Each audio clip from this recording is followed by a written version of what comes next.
So on the panel, we have these four distinguished people. Damian Dabrowski from ADF, who has been heavily involved in the development of the liquor licensing toolkit.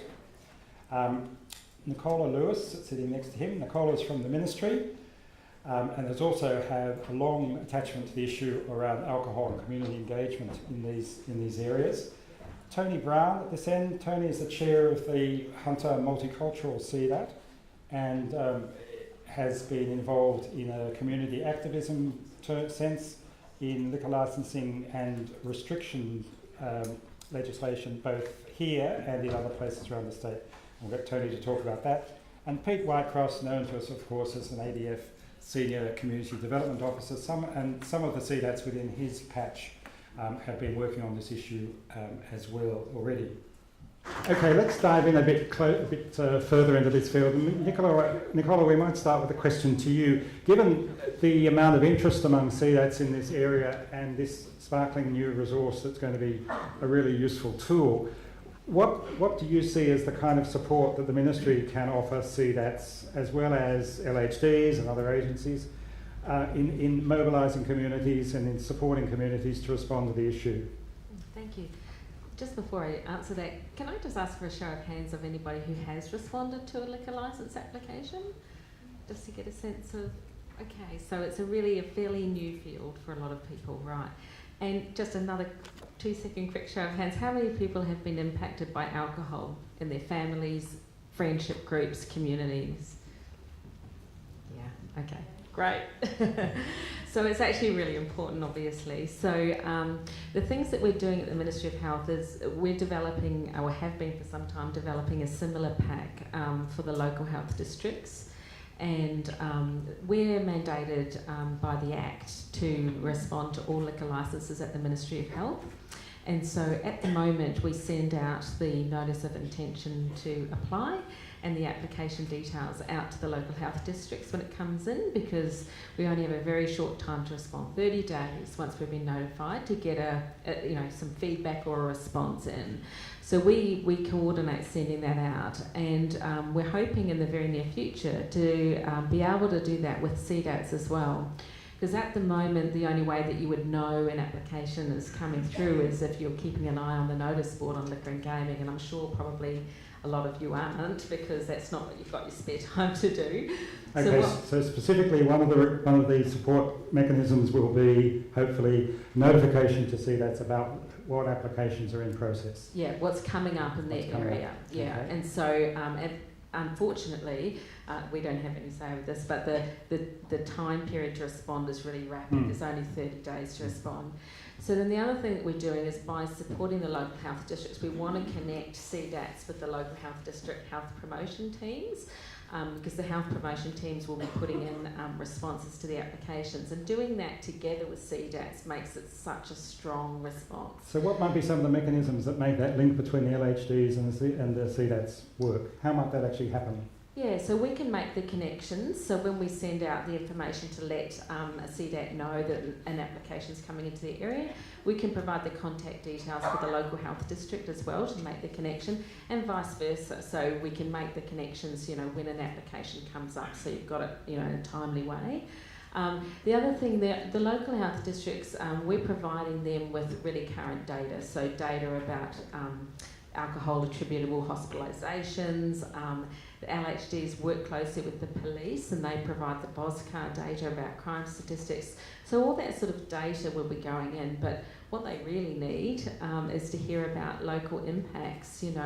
Is it too near to a school? Is there already too many? Is there too much advertising in the area around alcohol? Those sorts of stories. Is there lots of noise or lots of sort of activity happening at night that's really impacting on the safety of the community? That's the sort of stuff that liquor and gaming are really interested in taking note of.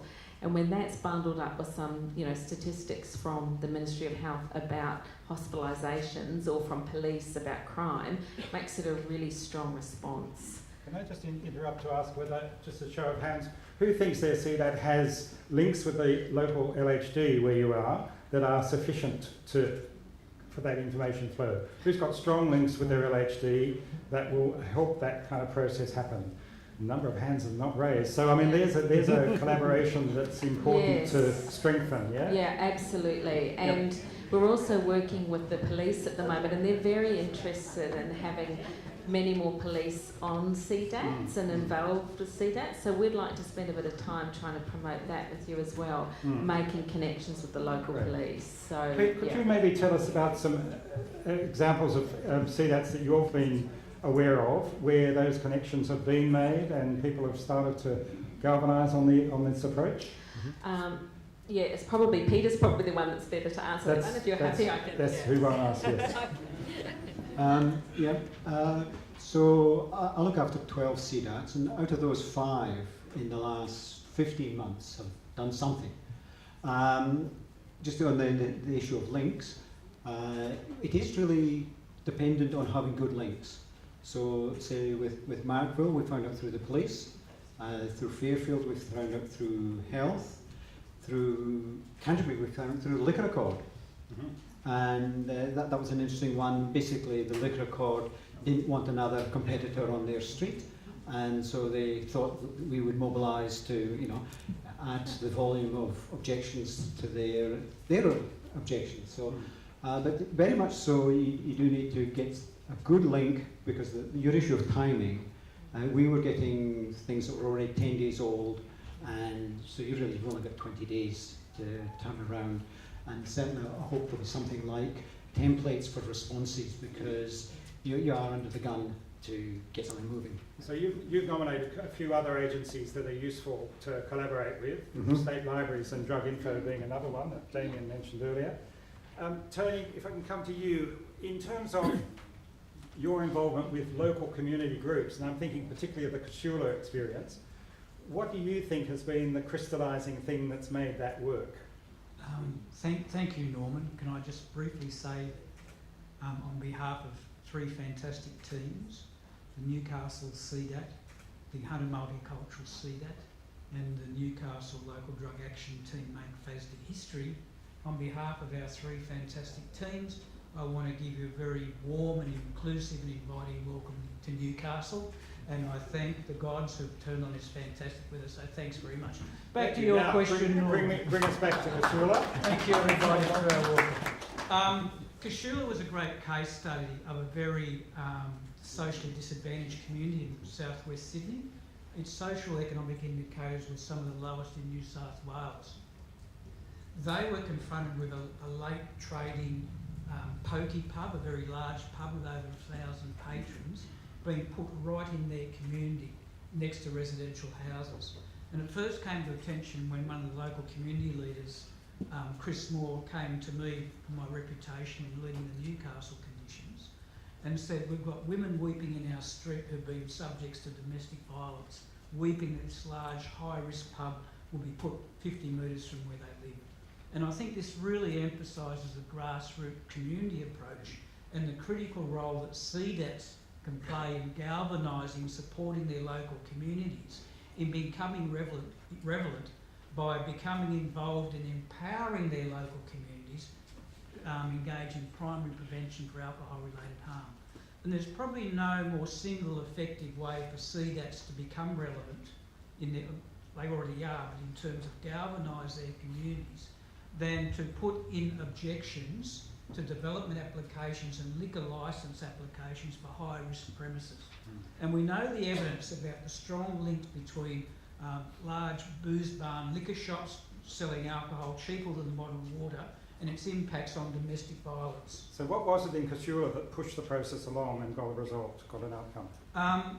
Well, one of the major things was the capacity for that community to come to me and helping to navigate through this liquor law mirror maze. Right, so do you see then the toolkit as being a way of simplifying that process, facilitating people moving through those necessary and sometimes complicated steps? It's a great overall guide prepared by the ADF through the collaboration that Damian's outlined. But one of the crucial things is the community needs to speak to people who have been there, done that, who know the laws, who knows the way the alcohol industry, this pub in particular, can manipulate councils, all their tactics indeed. And I help the community engage with the upper house of New South Wales Parliament, and some people on there got on side. So it's about finding critical allies amongst the community in broader fields. They got over 500 school kids to spontaneously supply a petition. The school kids initiated itself, so not only was it a great alcohol harm prevention exercise and a 3-year hard struggle, but it also helped to galvanise the community. And the Kashula community is the most culturally diverse community in New South Wales. And we had this great collection of Muslim women in their traditional gear. We had Aboriginal people. We had 50 objections for the first time written in Arabic, Hindi and Vietnamese. So the community, there was no CDAT involved, but it's a great opportunity as a catalyst for licence applications and DAs to bring communities together to make crime prevention possible by stopping these high risk, not all licensed premises, but the late trading, the large bottle shops. And the gambling industry goes hand in hand with the alcohol industry. Okay. And make no mistake, they pick the most vulnerable communities where to set out because that's where they make the most So we profit. know the evidence for that from statistics. And CDATs are obviously very well placed because of the networks that they already represent to move into that area and make an impact. I'm wondering, I want to open it up to anyone who wants to comment or question at any point, so please raise your hand and these people with microphones will run to you as well. Just picking up on your last point there about, we talked about collaborators, other agencies that you could work alongside. You also talked about stakeholders who could be interested, like school kids and local politicians. I mean, there may well be other individuals. CNCs, Aboriginal health groups, a whole range of people who have a vested interest in opposing these, Yeah. but no one's making those critical community connections with the likely groups because a lot of people don't know what they need to know, and here's an important role for local CDATs to make is to connect with those broader people. So maybe other panel members might be able to suggest some other individuals or groups who could relevantly play a part in this as well. Oh, sure. I mean, family and community services, you know, connecting with them, neighbourhood centres, connecting with them. I mean, a lot of you are from neighbourhood centres. Schools, local decision making is made by local schools. They can decide to get involved with it. Maybe some unlikely areas like chambers of commerce, and as we heard earlier, liquor That's reports. right. Yes. Yeah. Pete? Well, just the one that relates to Casula is if you get a fire director of emergency medicine, and clearly a stakeholder with a huge stake, and he was very important out of Liverpool Hospital, John Cruiser, Dr. John and was able to yes. present data in a very compelling way. I think you've got a lot of leverage. Yep, thank you. Let's see your comment or question. Yes, I just would like to make a couple of comments. One is around councils give consent. So not much talk has been made on council's involvement in liquor So consent. the distinction between, the question around the distinction between the consent or approval given by Liquor and Gaming New South Wales and the building of application approval given by the council. Correct, which Can comes from somebody, the police Nicola, and you comes best from placed to comment on council. that? And, Tony? and just We'll come back to the second point in a minute. Yeah. Look, it is acknowledged in the toolkit. The first starting point, and I argue the most critical starting point, is the development application. Which is a council document. Which is a local government document, and it's my experience at least 90% of councils rubber stamp liquor applications because their planning people have an interest in promoting as many planning approvals as they can. But Especially the City of Sydney, who loves small bars. But with Kashula, one difference we made is that we managed to get the council laws on side, and there was a real split between the elected councillors and the planning section who favoured the development application. Nicola, does the ministry play a part in council? Yes, I just wanted to make Yes. a quick comment about that. So we're not, we don't get mandatory notification about development applications, and so we're not able to facilitate the responses to that, unfortunately. But we do about liquor licensing applications, so that's why we're kind of being involved in that stage of the process because we get informed about it. The other thing is with development applications, it's important to note is that some of them have been in place for a very, very long time. And so, 20, 30 years there may be a development application in process, and it's about the transferring of those development applications from one organisation to another. So we're a little bit tied in terms of being able to make, you know, rapid response to that, and that really is about having local connections with your council and how important that is as a CDAT, more generally, but certainly around this liquor licensing issue, definitely. And your second question, comment? It was more a comment, I guess, in terms of what we discussed earlier around collaborative practice.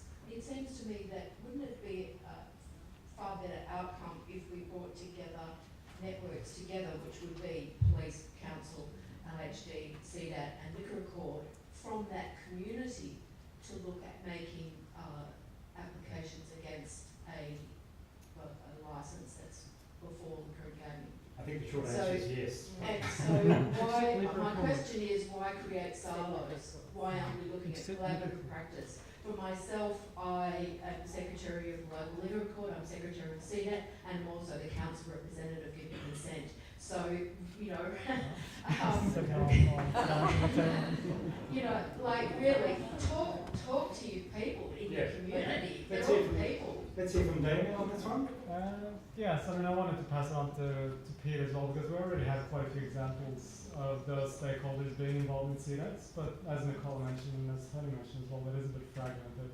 So now when you see people putting their hand up about LHD involvement in their CDAT, that's been going down a bit in recent years, but police involvement is increasing, and as Nicola said as well, they're putting a real effort into having crime prevention officers sitting on CDATs. So certainly, I think Pete can probably attest to this as well. A lot of the CDAT meetings actually discuss liquor applications, and then, you know, there is a point being made there about making sure that those stakeholders are involved, including councils, which I'd say are quite well represented on CDAT. A quick comment from Tony. I have personal huge reservations with liquor records being associated with CDATs. My 10 years of experience with the local liquor record is that they avoid all the evidence, and they have never once adopted an evidence-based measure in terms of reducing the availability and supply of alcohol as the most effective measure to prevent harm. So Okay, that said, that's an interesting question which I think every CDAT needs to wrestle with. Your relationship with the local CDAT and the kinds of personal rapport and professional relationship you can establish. And in some cases, it can be useful. In other cases, it may be unfruitful completely. And that's something each of you needs to kind of work through in your own setting. A question from Di down here. I think it's a couple of questions to a comment. Can we keep it to So, one? yeah, our CDAT has been responding for several years now.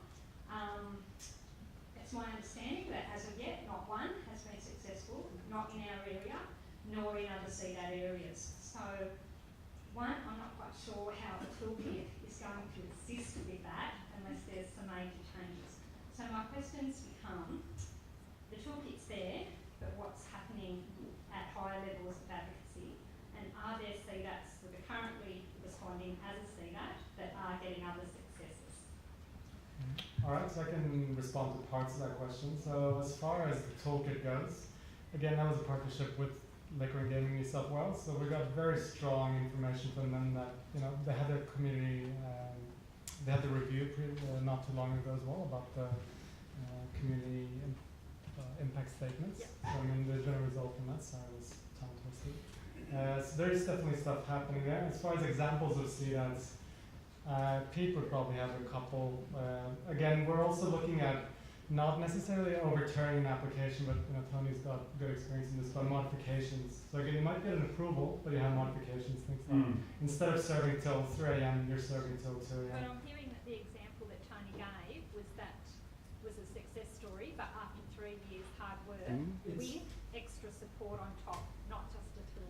I think it has to be acknowledged that this is a long, difficult, tedious, challenging process that doesn't come with a good outcome every time at all. So I'm going to, Nicola, do you want to talk about the kind of higher level support beyond what you've already said? Yeah, no, and that's right. And of course, it's not going to happen just with a toolkit. I think partly it's about building critical mass. So if ILGA is getting consistently responses from the community rather than pockets of individual responses, it will raise the profile and there'll be more attention paid. ILGA? Is it ILGA? So independent Liquor and gaming. The independent liquor and gaming. Yeah. So There's some quotation marks. Sorry. But we're also working in the Ministry of Health. We engage with Liquor and Gaming around a whole range of things, like they were just recently reviewed the community impact statements and how that works. We've provided, certainly provided input into that process from our perspective, frank and fearless advice. And there's been other things like the restaurant licensing notifications. We've provided direct input in that. So we have cross-government ways of providing input into those mechanisms at a higher level, and we certainly take every opportunity that we have to do that because it needs to happen across the whole of the system. I agree. I hear your frustration. I see your frustration. There have been some successes. Northern Sydney, I know it had some successes, but that's been through the health promotion team, and yes, they've had some pretty good resources put to that. That's why I'm suggesting if you can buddy up with an LHD and with your local area commander, you can tag team the effort that goes into it, and you've got a bigger pool of resources. So yeah, and then what does success look like? It may not be a rejection of a licence, it may be conditions, which may be a really valuable outcome. So yeah. So this is a real wicked problem. It's a complex issue that not everyone has the same solution to, but it's also a burgeoning area. There is a lot of interest in it. Liquor and Gaming have a strong community engagement team. So they've nailed their colours to the mast, really, haven't they? Pete? Well, just on that, I mean, 3 years ago they didn't have their community action team. So it is a dynamic field and things are moving. And I mean, I guess Jeff pointed out that, you know, try these things, see if they work, see if they don't, develop your skill base in that area. And the great thing about CDATs is they're so imaginative because they're a diverse group of people and come up with different ideas. I mean, one of the things that occurred to me is that the police are able to identify where someone who's done a criminal activity had their last drink. And so why don't we marry that up with the debt reduction unit in the hospital and get insurance charged against the liquor, the licensee, rather than sort of thinking of, you know, because price signals sort of have an effect.